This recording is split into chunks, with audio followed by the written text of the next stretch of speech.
Welcome back to another episode of Motivate with Coach Camp. I, of course, am your host, Coach Camp, and I am down here in these amazing, I'm going to call them belligerently beautiful studios of SRP with Mr. Derek Michaud. So let's just go ahead and address the obvious. This is the first thing that comes to my mind that I need to go ahead and say to you guys as though you don't know it. Welcome to the very first broadcast of an audio visual. Now, some of you may be saying this guy's a lot prettier behind a microphone instead of a camera. That's okay. That's okay. We're going to take some chances. We're going to step out of the comfort zone and we're going to start doing some bigger things with Motivate with Coach Camp. So this is going to be our very first audio visual. So please do feel free to chime in and let me know what you think about it. Hopefully it's entertaining. It's exciting. I don't know. I don't have a clue. You guys know. So here's what I'm going to tell you. This is the end of an education series. And I started, man, when I was going through all my Rolodex of individuals, I'm like, God, how do you capstone, using a word from education, your educational series? And it hits me. You got the OG. You got the ace in the hole. So you don't just sit there and waste that opportunity. You got to bring them in, but there's some risk. It's okay, though. I'm good with risk. So who I have with me today is a very special guest. Her name is Miss Merry Mattix. She is a medic. She is an RN. She is the Southwest Tennessee Community College Program Director for the EMS department. She's also Associate Dean. She has other titles, too. But one of the most important titles she has is my boss. And so at this time, please welcome with me, Miss Merry Mattix. How are you doing, Miss Mattix? Doing well. Thank you for having me. Thanks for coming down here. Look, the lights and stuff, no big deal, right? So you probably, when I invited you, were like, hey, I'm not nervous about the lights. I'm not nervous about a camera. But what am I getting myself into with Coach Camp? Don't worry about it, girl. We're going to do absolutely fine. So let's just start out by getting a little bit of background about who is Merry Mattix? Where'd you come from? Tell me a little bit about your family. I have a kind of a large family. I've got 5 children, and all of whom are grown and out of the house, and 11 grandchildren. Wow. I didn't even know that. 11. Yeah, 11 and counting. Still producing. And, well, they are. And yeah, that's what I meant. I did not mean you guys. It's shocker for Billy. I've lived in and around Memphis for all my life, and a short stint in Mississippi, but mostly around Memphis, and got a little mini farm in Shelby Forest with some horses and sheep and I know your mom and dad. They were from this area too, right? They were from Olive Branch and from Memphis. Yeah. And your dad, which is really cool, I'm going to throw this in there because obviously being a veteran myself, when you told me your story, I'm like, what? That is amazing. Your dad was in the military in World War II. He was, not World War II, Vietnam. Vietnam. I'm sorry. Okay. Yeah. That would have put you really, I'm sorry. Cause I'm looking at you like don't 35. Age me oh my God, bless America. Woo, messing up dog. Yes. All right. So Vietnam, and the interesting cool story to it, I guess, is the fact that when his plane went down, they didn't recognize it, but then they did recognize him being gone. And you guys did something recently in Maine. Is that correct? We did. We were unable to get them to put the names of the 109 soldiers on that flight that was lost in the 60s on the Vietnam Wall because they were not actually on ground in combat. I knew it was something that's And so one of the relatives got with Wreaths Across America, and Wreaths Across America created a monument on the tip land in Maine for really that cool. flight. Yeah, very cool. So obviously I am a historian when it comes to that kind of stuff. I had 2 World War II veterans actually on my show. I don't know if you got to catch that. They're freaking amazing. Man, sometimes I feel like, that's a celebrity. I don't know why those guys are not. They should have a movie on both of their stories. But so anyways, I would have been wrong by not mentioning that. So I'm really glad that all of those things came together to make the Merry Mattix that I know today. Now, talking about education, which has been the whole premise of this series, and we're wrapping this one up. I wanted to bring you in because you are a professional. When I said OG, I meant that for real. So when you got your nursing license and you were a paramedic in that, were you thinking back at that time? And when was that? Is it all right if I say that? Could I use dates? Yeah, you can. Okay. I got my, started EMT in 81 and got my paramedic in 84. And at that time, were you thinking to yourself? Oh, no. Absolutely not. No. Yeah. No, I was thinking, just a career in EMS, and it was kind of a long shot because women in EMS were not that was the inception. that common. Right. Well, I mean, like if we're being fair, EMS is still relatively young in the world. I mean, they started out in the 60s, mid to late 60s when it started really getting some feet under it. And man, in the 80s, it was very young. So yeah, I imagine back then there probably was not a lot of females. So what made you think about going that route? Did you have other family members, first responders? No. I just, I started college just in the sciences, knowing that I wanted to do something in medicine. Mm-hmm. And I took a first aid class, and one day there was a wreck in front of me, and I stopped and I helped, and the paramedics there got out and were appreciative of the help. And I mean, I was hooked. That was it. It is funny how that kind of, you know what? Keep doing.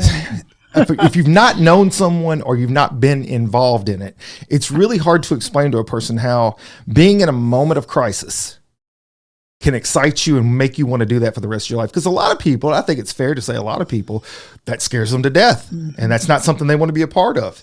But whenever you find that special niche in life and you're like, ooh, I love doing that. Yeah. You know it. It's not a secret. It's not like, I wonder if I'm going to like that. I wonder if I'm like being a paramedic. You know immediately.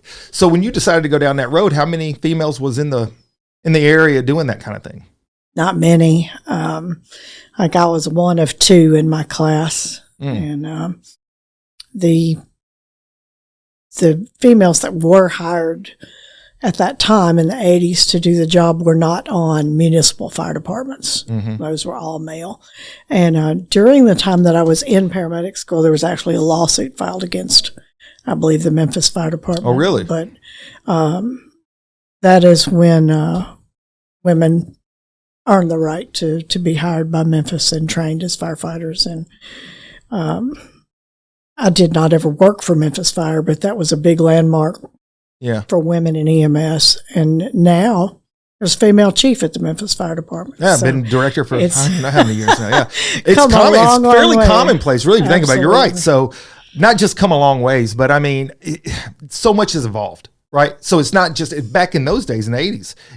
Correct me if I'm wrong. For the most part, it was separate services too. There wasn't a lot of fire medic services. It was firefighters and you were paramedics and you ran your separate lives. And somewhere around the 90s, Memphis started to kind of merge those two things together. And since then, it has went in a lot of directions, still in a different direction now. But the point is that it did open the door and it took pioneers. And so whenever we talk about pioneers and we talk about OG, because that's how it started this conversation, you are the OG. You were stepping into a world that had not yet been explored by females that much. It was a new inception as far as the occupation itself, just being a paramedic responder into the field and how things were evolving and growing as far as what you could do out in the field. And then here you come, gender breaking. I don't know. Is there glass walls or is it glass ceilings? It's glass ceilings. Glass ceilings. Sorry. Forgive me. Now we had to break through those things. So glass ceilings, you're knocking them down, right? Coming and going. And when was it, or what year was it, can you think of, where you start to say to yourself, maybe education is a good route too? Well, as is still the problem with a lot of female EMS and fire providers, being pregnant and childbirth and then raising young children is difficult. Sure. And when shifts are 48 hours or 24 hours, as they still are commonly, that becomes really difficult for childcare and other issues. And so I was pregnant with my second child in 88, 89. And it was at that time that I was approached by Mr. Glenn Faudet at then Shelby State, which is now Southwest. Mm-hmm. And he asked me to teach that I had been asked by the chief at Arlington at the time. His name was James Johnson. Asked me to come and teach a first responder class to his firemen. Mm-hmm. And they knew me from working with me in the field. So they knew your style, they knew your ability. Yeah. And they were needing an instructor. Yeah. And your personality would have matched, her. Right? Yeah. Yeah, absolutely. And so I said, well, I'll go. so I did, and I taught the class, and then they threw me a baby shower, and I was the only female at the baby shower. I think I'll never forget an all-male, all-firefighter baby shower by the Arlington Fire Department in '89. It was great. And then I had my daughter, and I thought, well, I don't know if I want to go back to work on the ambulance or not. I was doing some dispatching, and it wasn't my I didn't even know that calling. about you. See, I'm learning stuff all the time. I said, well, and then Glenn asked me if I would teach part-time. Mm-hmm. That sounded like a good fit at the time. So I did. I taught one class for Shelby State part-time, and then he hired me full-time. So were you doing basic or paramedic or both? Basic. So at that time, because I know how it is now, obviously, work for you. There's a lot of classes you have to go through, certifications and stuff, licensures that you have to hold just beyond, being a paramedic. You got to have like your ALCS, you got to have like your ALS, you have to have your BLS, you have to have all these different types of classes, certifications to be able to teach at the different levels, plus teaching hours. Was there anything in place at that time to be able to step into a classroom, or was it still kind of new? Oh, yeah. It was. I had the degree.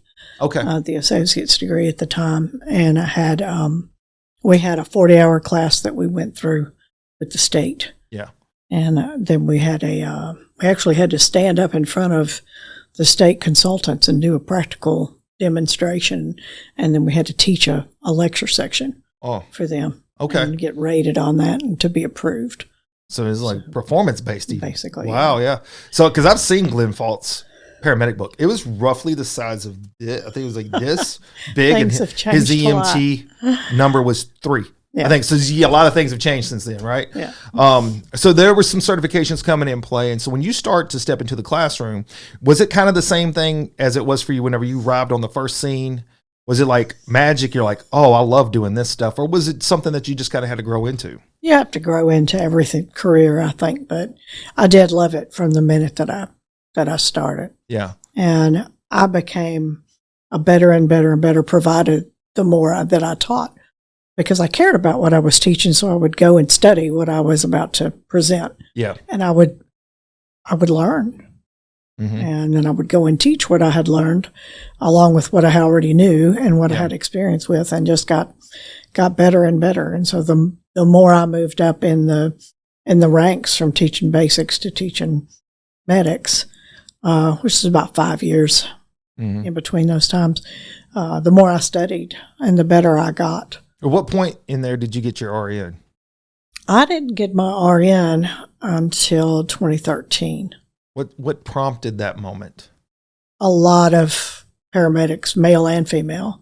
That's actually still happening. That's very, very common. Very common. I didn't know if maybe that was the course, or paramedic to RN bridges are very common. And I wanted something to fall back on. This job, doing the job itself, is hard on your body, not the teaching, but the MS job. I can tell you that one, girl. And I wanted something where I could still do patient care that wasn't so hard on my body and had more opportunities. Yeah.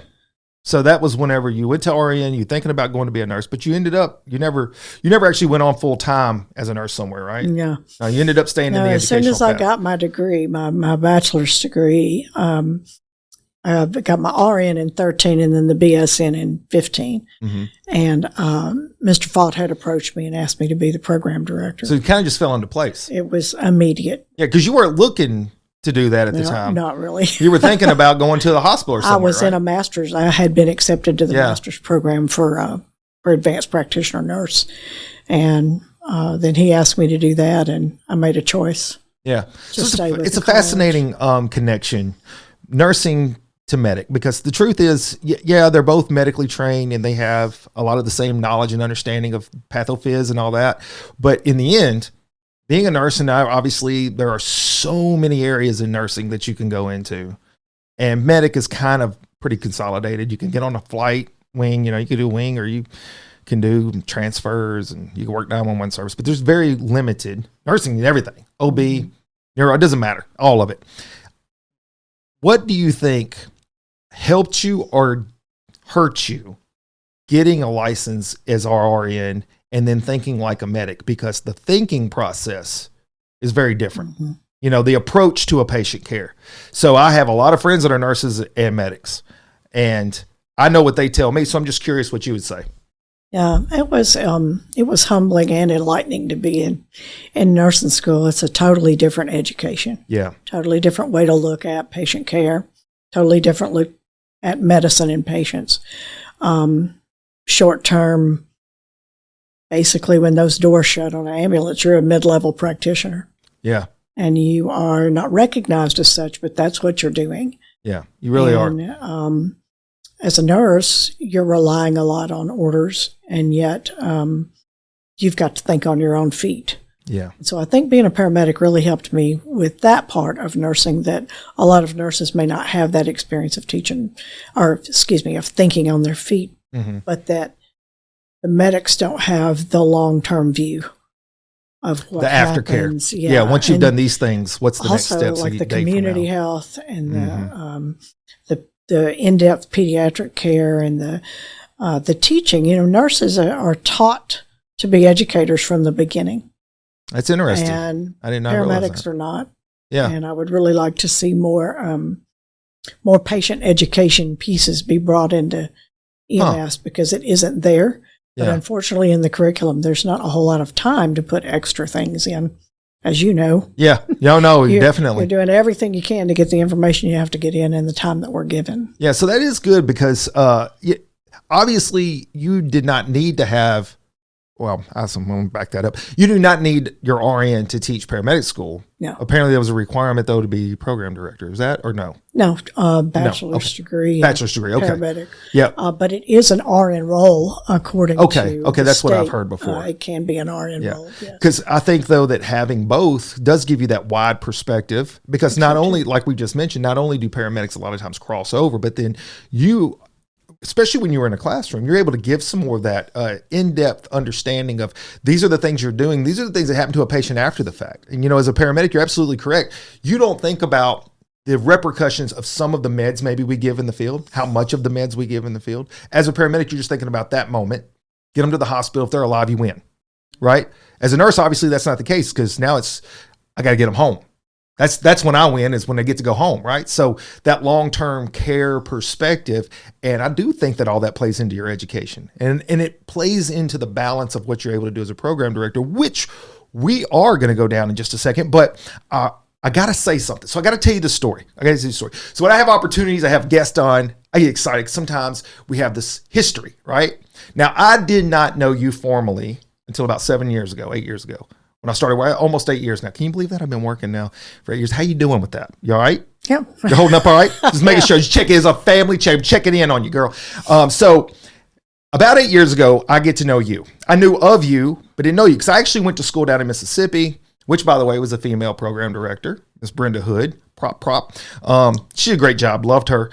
And so I didn't know you, but I did know your husband. Turns out we were boys. You know what I mean? Boys. And Billy's your husband, and he works now in the Shelby County Fire Department. He's an EMS lieutenant. And at that time, he and I had come on the Memphis Fire Department together over 20 years ago, right? And so I just want to share a story with you. Do you mind? Do you have a minute? Yeah, sure. I know what you had going on. So yeah, it's late at night. All right, so we're doing fine. So Billy and I, we come on the fire department together. We mesh. We click. He's a good guy. We're friends. And when we come out of the academy, we get stationed to our respective stations. I am sharing this moment because this is you know who Paul Harvey is? Mm-hmm. Yeah, that and now you know the rest of the story, however it was he said it. So I didn't have that moment until I met you. I didn't have the rest of the story. So I want you to fill in the gap on this, if you don't mind me. I have to share this moment. And so Billy and I come out of the academy and we get to our respective stations, and then you turn out we're on the same shift. And if you don't know how things work in Memphis, city of Memphis, just because you're stationed at this station, that's your place, doesn't mean you're going to stay there all the time. You get detailed out wherever the needs are in the city. And the shift comes up, we end up getting detailed, we're working together. Billy and I are working together. So when you have two medics at a station, usually you split it up. So you got 12 hours on a unit, 12 hours on a piece of equipment, however it works. And we get dispatched to a call. Now, this call is the kind of call that you really don't look forward to as a medic. Believe it or not, it's weird. There are calls you do look forward to because you get to test yourself and have skills. This is one of those calls you look forward to. It was a 1-year-old full arrest. And Billy and I get on the scene basically at the same time, came out of the same station. We get there, and child's in full arrest, not breathing, no heartbeat. We start working feverishly, as you would expect two medics to do. And this is the beauty of two guys that just work well together, where you're not having to say words. One's doing something and the other knows to do the next thing. And we're just doing that. Bow, bow, bow. And we get the patient in the back of the unit. We're rolling down the street and we're working on this baby. And I start to, I'm going to do an IO. You're familiar with an IO? Very well. You stick this needle into a bone. So I'm about to do this IO on this baby. And just before I stick, bam, I thought we hit a pothole because we're in Memphis. And it's normal to hit really big potholes. The difference with this pothole was I saw your husband, Billy, floating, levitating in the air, momentarily, flying. And then I see the baby flying. And then I see the EMT flying. And everybody's flying in different directions. But I was on the stretcher locked in. So I'm the only one not flying. And I'm wondering, man, what kind of pothole did he hit? Now, this is where the story is kind of crazy. So we picked the baby back up. Turns out a car had come through the intersection, T-boned the ambulance. T-boned us. We're out of commission. We had another unit come get us. We had to get in that unit. And we get to the hospital. We keep working on the baby. Now, I never knew anything else about the call in that moment. It wasn't until many years later, I go to work at the school teaching, and I find out that the person, I won't say names, no names, but the person that hits us is what, Miss Mattix? One of the paramedics. One of your students. Her first day. First day of paramedic school, on lunch break, hits your husband going down the road working on a 1-year-old full arrest. Now, you find this out because she's in the classroom crying, and you're like, what happened? She's like, I had a wreck. And she's like, you had a wreck? I hit an ambulance. You hit my husband. So the story's crazy enough as it is, right? Almost unbelievable. I don't even know that until later. Now you know the rest of the story. But this story does have a happy ending, because what do we know about that baby? That he made it. Made it and went home 3 days later. Yeah. That's like a movie. That's like a movie. But when I found out that was one of your students, now that student was successful, right? Yeah. See, no grudges held. That's what I was. It's a fun story. I had to share it because what a unique connection, right? And I never knew until we got to know each other and I started working up there. All right, so let's take a pause for a second. We're going to go to a little service break here. I don't have any sponsors as of this moment. So if you'd like to be a sponsor, I would like to have that. We're going to take a quick break. It is 23:56. We'll be right back. A great opportunity awaits. The Motivate with Coach Camp podcast is now in its second season, and we are excited to say that we have listeners all over the United States and in 19 countries. If you have a company and you're interested in some very affordable advertising, while at the same time supporting a great cause, please go to motivatewithcoachcamp.com and fill out that sponsorship page, and we'll get right back to you. You can support the podcast through donations on Venmo at Motivate with Coach Camp. Thank you to all the listeners and guests who have blessed this podcast with their engagement and involvement. All right, welcome back, everybody. So just before the break, I was talking to you about some of the education and what brought you down that path, some of your background, your history, shared a little story. So now what I want to do is I want to kind of get into the nuts and bolts of education itself and what drove you not just to go there, but to stay there. So I get it.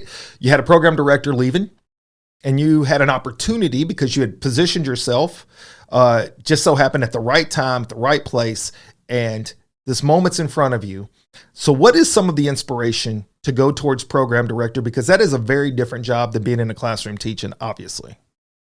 It is, and you never know how different until you do it.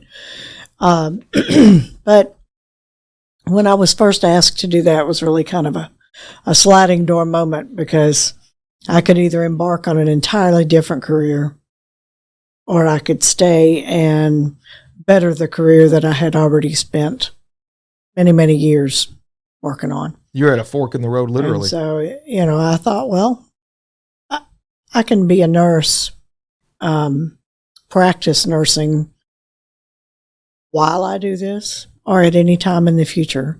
It's another good thing about nursing is it's not really age limiting. You can. That's true. Can do it for a long, long time and in many capacities. And so I decided that I would stay with the career that I had already dedicated so much time to, and stay with the college and the state that I had already had such a career with. Now, let's face it, it's a good resume bullet, right? So even if it didn't pan out, you're going to have that to say. I believe in the community college. Okay. And I didn't go there full of parades and flowers for community college. I went there full of that for EMS. Sure. But our president always says that we change lives. We absolutely. Yep. And I think we do. I think we really do. And so that's part of it as well. And so that's really, to me, that's where the career in teaching took a whole nother level step up into a career in education. Yeah.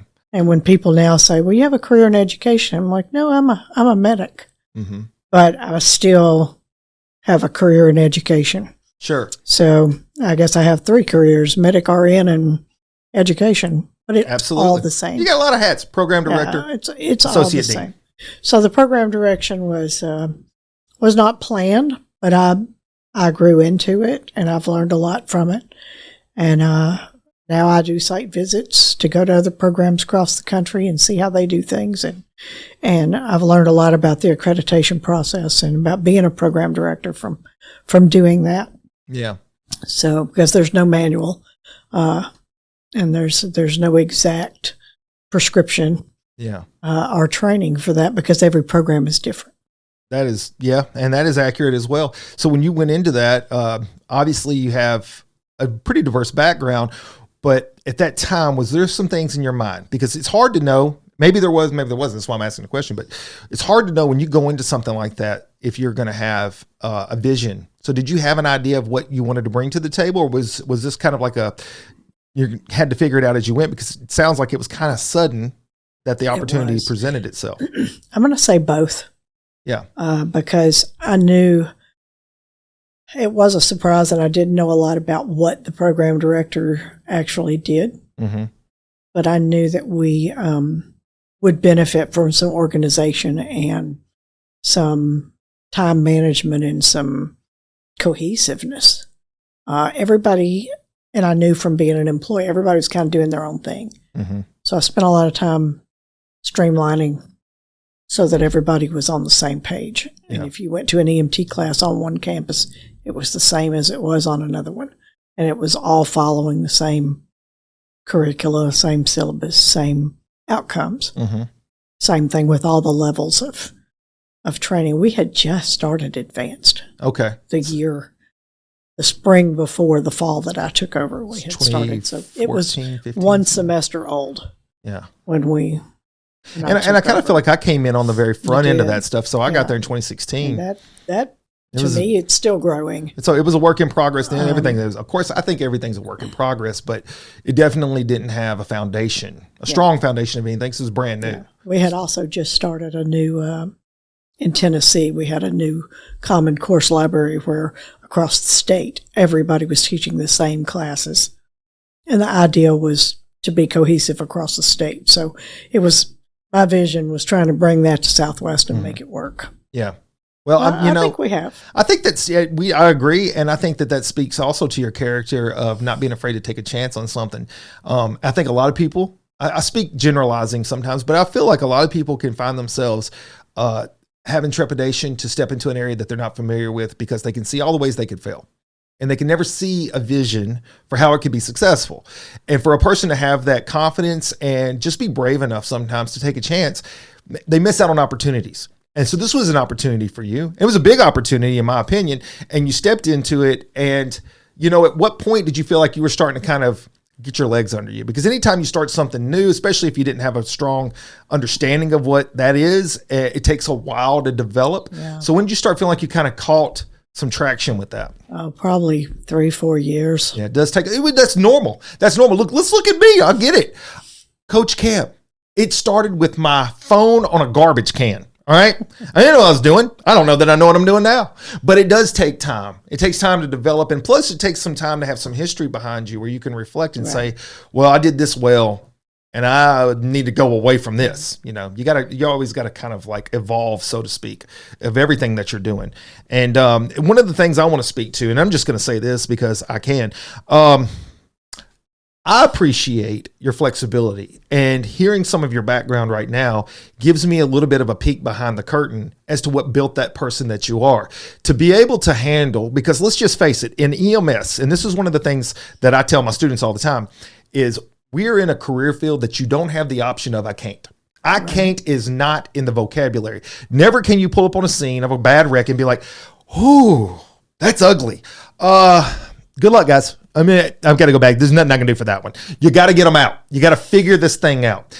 And that kind of mentality of stick to it, adjust, go this direction. If it's not working, back up, go this direction. You have to really have balance. And I think that your background of what you've already shared, it really does paint a picture of understanding why you're able to do that. Because when you're working in a career field such as EMS, you're constantly having to deal with different personalities with every patient, different problems with every patient. And if you're not able to adjust from one call to the next, you're going to sink. And you came into the classroom with all that other experience, and then you came into the program director's position, and you have unique personalities. I don't want to name anybody. I know that you were married to the adjunct of the year one year. He was that. I remember that part. And you got this guy that he calls himself Coach Camp up in there, loud and obnoxious. And then you have, very by the books people named Shelly. And you have these people and you have this crazy guy named Brian. And so you've got these personalities that all have different skill sets. They all bring some. I don't know if you remember there's this woman called Lori. She actually started in EMS before the E was there. It was just MS back in the day, medical services. And so my point to it all is this. You have so many different personalities with so many different skill sets that all have likes and dislikes. How do you get up in the morning and balance that and not lose your mind and have wonderful hair every day you come to work? I do mention that, by the way. You do. I think that, and Brian actually, Carabo told me this once. He said, you have to be careful hiring people or you'll just hire yourself. You'll hire people that only think like you. Kind of surprising that's in depth. See things like you. Yeah, that's true. He helped me a lot as a leader, just to learn to be a leader of a different kind of team than an EMS team. But he told me that one day, and I thought, well, I certainly don't have a team that's all like me. Mm-hmm.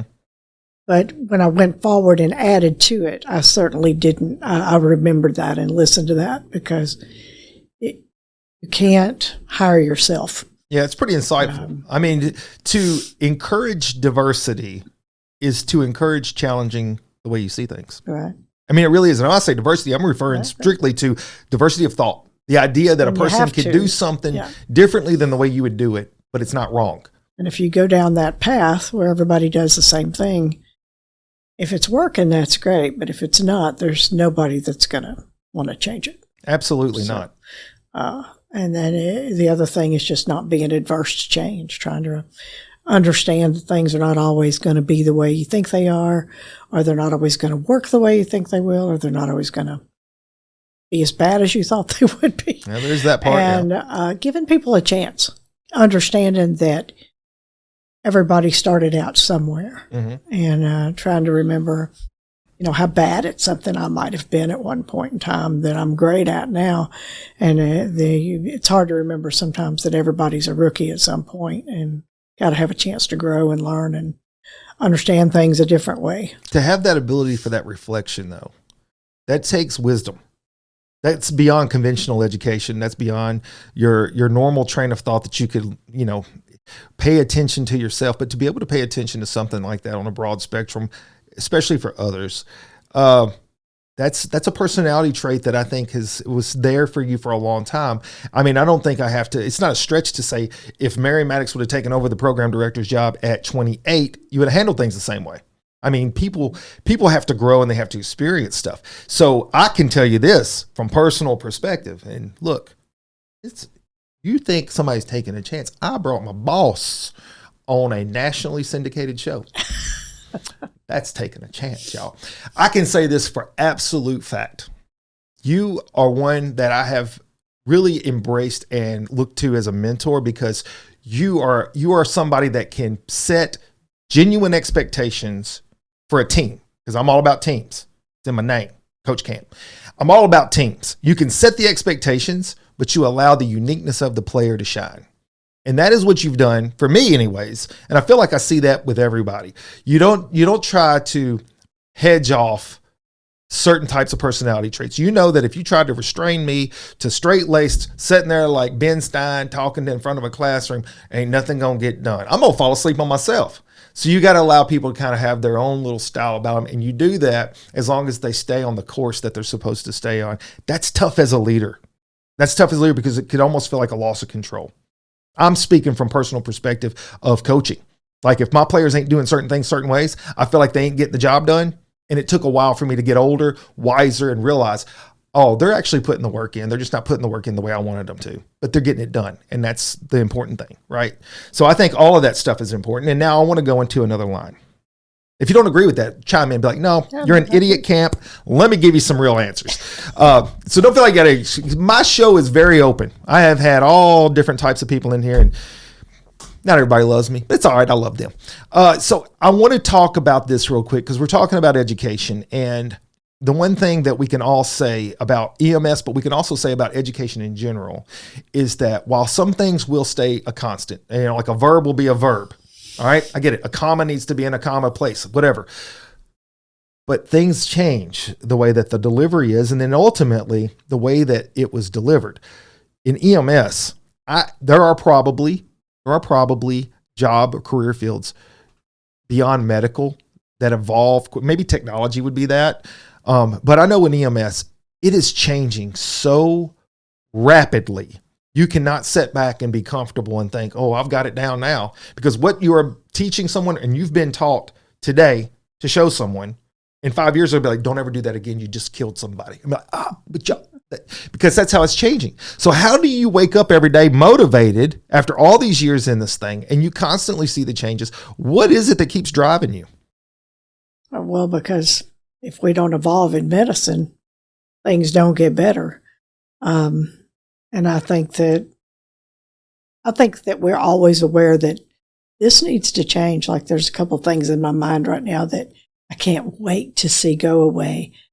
I will tell you, sometimes it's harder to keep teaching the things you know that are not. That's a good point. Really working. Yeah, that's a good point. And you know they're not, and you're waiting on the curriculum to catch up with the best practice. Yeah. And one of my biggest mentors that I talk to about those kind of things is Joe Hawley, who's our medical director. And he put that mantra in my head that best practice is going to be 5 years ahead of what we're doing curricula. Now. Yeah. And that you have to teach the curricula, but you also need to explain it in such a way that a student understands best practice. Yeah. And that's what makes a thinking practitioner versus a cookbook. Yeah, and I think that's the key too. They say practicing medicine. They don't say this is concrete medicine. Right. And then that's why we have continuing education as a renewal requirement. And I think that can be done well or not done well, but when it's done well, that's what it's for, is to keep you up with best practices, even if curriculum hasn't caught up yet. Yeah, and sure, another frustrating part of it, I say frustrating, is that we're able to see the models and the progression in different areas of the country. And then a lot of times we are not where other places are. I'm not saying that we're behind everybody, but the certain areas of the South sometimes is not as progressive with medicine and care as you would see some of the bigger cities. And I understand some of that too, because you have larger populations, especially in rural areas. You need to be able to do more things because it may take a little longer to get to care. So all those things do play into it. And the balance to be able to teach the curricula that you have today, knowing what's coming tomorrow, and to be able to do it in a way that applies to the student so they understand that this is how you have to test on it right now, but understand this is going to change down the road. That's a lot of irons in a fire. That's tough sometimes. It is. And so as a program director, you see these things happening and you see the changes happening. Let me ask you about the future. I mean, I know that, everything's going to continue to change. Can you give me some changes you think will happen in the next 5 years? That's something that's not going on right now where we are. You didn't get prepped on that question. So I'm throwing that one in on the backside because it just kind of came to me and I have the ADDs. I think that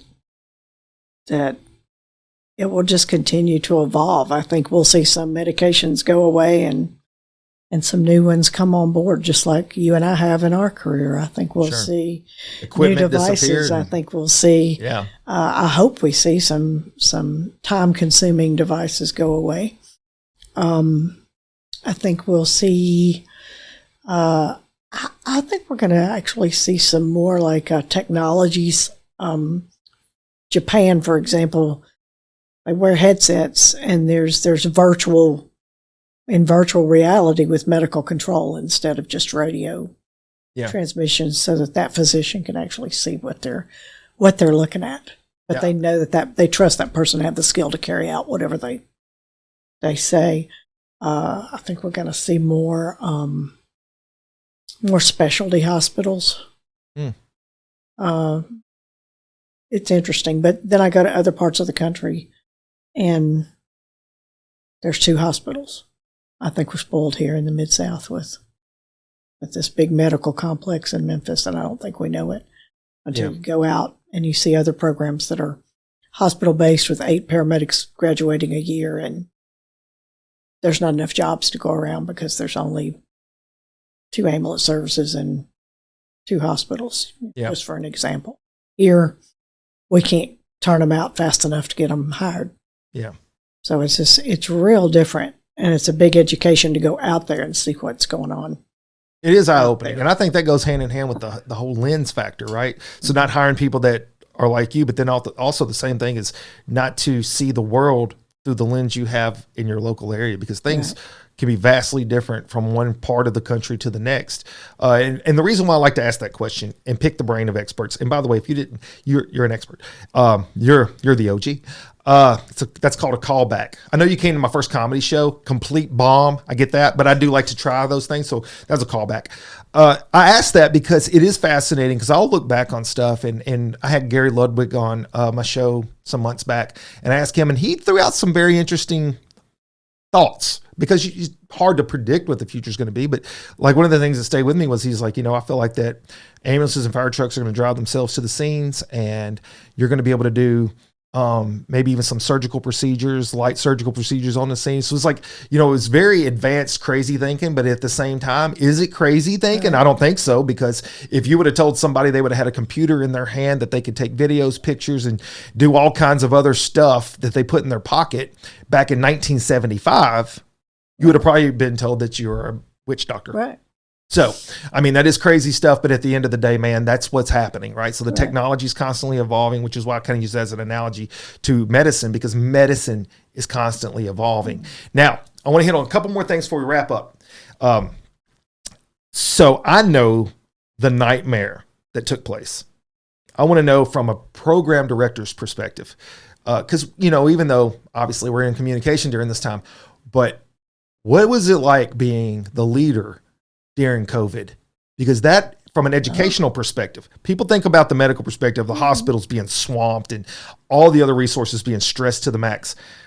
People may not realize in the educational world, and for what we do, because it's all hands-on stuff for the most part, we do a lot of hands-on. You can't teach a person how to intubate through a video. Technically you could show them, but they ain't physically doing it. You need to physically do this stuff.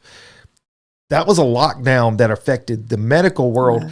And the medical world was what was being taxed. So what was it like as a program director? And you have all your hair, so you didn't pull it out. Yeah. It depends on where you were in education. If you were a program that already taught online, you probably did okay.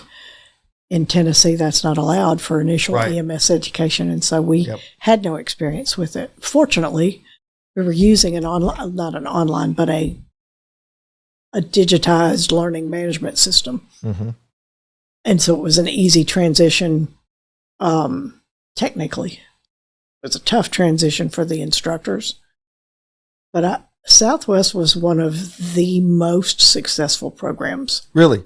That's why I'm asking you. I did not realize that. Wow. We never missed a beat. We never missed a day. We did not lose anybody at the paramedic or advanced level. And I didn't realize that. And I was teaching there. At the bad employee basic level. Man. When we had to transition to online learning. And that's amazing, because I knew what was going on elsewhere in the rest of the state. I knew what was going on in the rest of the nation. Some programs shut down and never opened back up. Some shut down and didn't graduate anybody for 2 years. Really?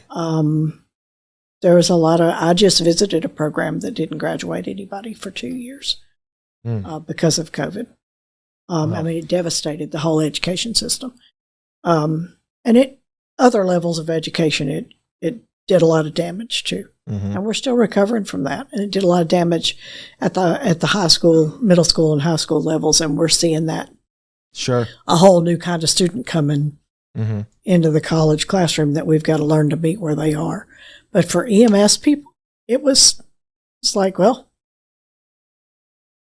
make it happen. You can't. Failure is not an option. Yeah, the career field moved on for sure from the educational perspective and from what I experienced, obviously. So I'm teaching class and I'm a lab guy, so all my stuff is hands-on. You know, I'm out there next to my swimming pool doing a video to put on YouTube so my students can at least view a YouTube thing. But from a program director where you're having to try to lead the ship, you know, never sat down and talked to you about it. I figured you had your hands full. But it is fascinating to know that we did it as well or better than a lot of other places. So that's good to know. You know, I remember the Zoom meetings, you're bringing us in, rallying the troops, trying to get our minds right. You know, this is what's got to be done and we need this done. And can you do this and write this up? And it was like a full pivot mid-stroke of a semester. Is absolutely almost impossible. We just didn't come back from spring break. Yeah, that's exactly it. We were back by June. Yeah, that's right. That's right. Yeah, we had to do an extended so we were out semester. Yeah. Most of March, April, and May. We really only missed the 3 months. Yeah. And we were able to come back. And we almost missed a month from Snowmageddon. There's a lot to say for the college for getting things ready for that too, because they worked hard to make sure students could get back on campus that needed to. That's true. So that made a huge difference. Yep. And so one of the last couple questions, the shortage that is in the medical field in general. I mean, you name it. I don't even know, but like respiratory therapy to x-ray tech and obviously paramedics and nurses, huge shortage, massive across the country. We're not unique to that. As program director, do you have a thought to how to fix some of that? You may not, and you didn't know I was going to ask you a question, but at the end of the day, that is one of the things that is constantly being racked. And I know, I'll just say this, I won't say specific places, but I know some places are downsizing their ALS response, making more BLS response. That kind of thing is it's a shift in the market. And I don't think it's a shift in the market because you want to give less care. I think it's a shift in the market because you cannot keep up with the demand because the turnover is so rapid. So is there any thoughts that you would have toward how you mitigate this problem moving forward? Or is it just one of those cycles? It's going to be tough to fix. Workforce looks at the education, says you got to supplies. But if the statistics of the state, there are more licensed EMS professionals than there are jobs in Tennessee. They're just not staying. Yeah. Which makes education and the licensing bureau look at the workforce and say, what are you doing to retain? So we're putting them out there. They're not staying. That's what we're seeing. Right. And so on the education side, we're studying progression. Do the EMT stay and go to AEMT school? Do the AEMT stay and go to paramedic school? How long are those paramedics staying in the field? People are beginning to study that. What's the solution? Compensation. That would fix some things, I for would both imagine. educators and providers. Sure. Is a big issue. Safety. Yeah. Physically hard on the body. Although I think the profession's got. It has gotten better. I picked up a 2-man stretcher from the ground for years. Now they got a button. And now they push a button and they still have injuries to contend with. I think it's getting better, but I still think it's a physical job. It is. And I asked that question because it's funny. I don't know if you've ever heard of this show that was really popular in the 70s, Emergency. If I'm not mistaken, you have a dog named Gage. I do. It's not a coincidence. Y'all, that's not a coincidence. I binge watched them not long ago and saw, I think, pretty much every episode. And I pulled a bunch of video clips and saved them in my computer. Because whenever you do a lecture or something, sometimes or a presentation or a speech, because I'm Coach Camp, I will use some of those clips because what I have found fascinating, because this is 50 years ago. And now I'm looking towards the next 50. I'm probably not going to make it. I'm going to try to make it to 120. We're going to see how it works out. But that 50 years ago, there are the same arguments and complaints and problems, and they are in the same conundrums of how do you fix the shortage of this? How do you not respond to that? And it's just crazy to hear that. And you think 50 years later, it's a lot of the same conversation. And I don't know what the answer is either. I'm not that guy. I'm not that smart yet. So, I think it's a challenge. It's a constant challenge to be able to educate people quick enough to be able to keep them interested in the career field and to be able to prolong careers, because obviously injuries are going to take some people out. I know a guy that lost that career due to some injuries. Might have been me. So as we wrap up, you got a legacy behind you. And I think that's one of the keys to life. I think no matter what your passion is, your purpose is in life, you need to do something that leaves a legacy that for the next generation coming behind you, they're inspired, which is what a true leader is, in my opinion. Someone that can inspire other people to follow suit. That is what I feel like you are doing with the college. You've taken a lot of paths. You've used all these years of wisdom, and now it's inevitable. I don't know when it's going to be. I'm not throwing out a caveat. I'm just not like, hey, I've got some tea. I think that's what my daughter says, calls it tea or something. I don't know. But I'm not saying that. I am saying at some point, Merry Mattix has to pass the baton. Can you tell me, what is the legacy that you hope to leave behind? Just the excellence in education, that desire to keep caring and keep learning and keep pushing to be the best and pushing to give the best education we can give, and to keep inspiring people to get in the field, stay in the field, and to care about what they're learning, not just be there because their job's making them be there.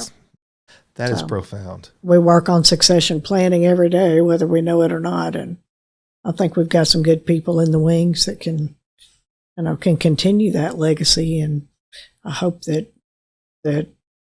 I can keep this program going the way that Gerald Foon intended in 73, 74 when he first got it off the ground. And I hope that it keeps going for years and years after that.